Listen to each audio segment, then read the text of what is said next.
La réforme de l'assurance chômage change profondément la donne pour l'emploi précaire. Le système de l'assurance chômage permettait et favorisait jusqu'ici l'enchaînement de CDD à haut turnover en les rendant socialement viables.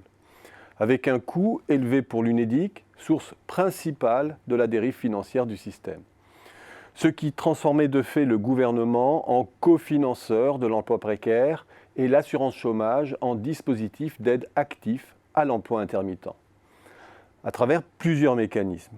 1. Les modalités de calcul des droits. Jusqu'à la réforme, c'était le salaire journalier qui servait de référence au calcul des droits.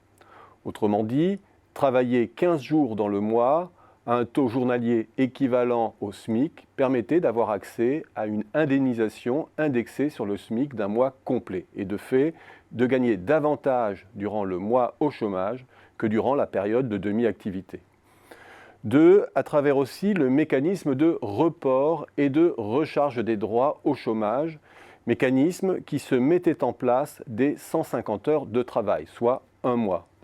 Un allocataire qui reprenait le travail avant la fin de sa période d'indemnisation pouvait alors non seulement reporter ses droits non utilisés pour plus tard, mais aussi accumuler de nouveaux droits au chômage indexés sur la durée de reprise du travail.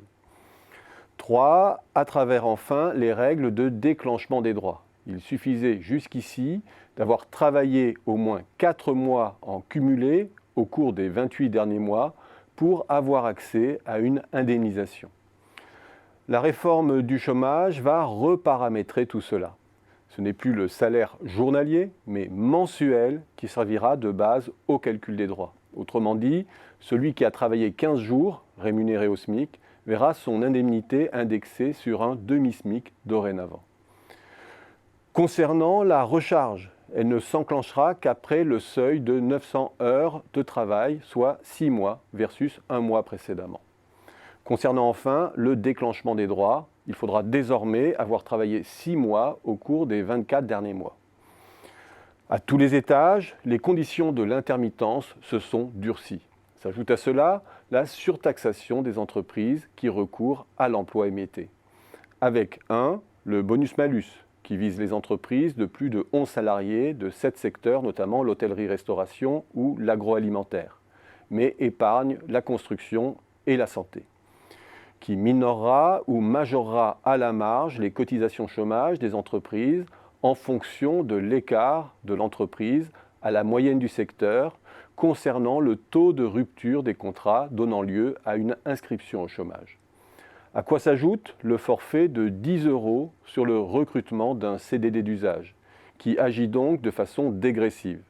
Une personne recrutée 10 heures voit son coût majoré de 1 € par heure, celle qui est recrutée 100 heures voit son coût majoré de 10 centimes par heure. L'offre et la demande de travail intermittent sont ainsi attaquées sur 5 fronts. Et le bonus-malus fait figure finalement de dispositif très anecdotique au sein de tout cet arsenal de freinage de l'embauche de contrats hyper courts.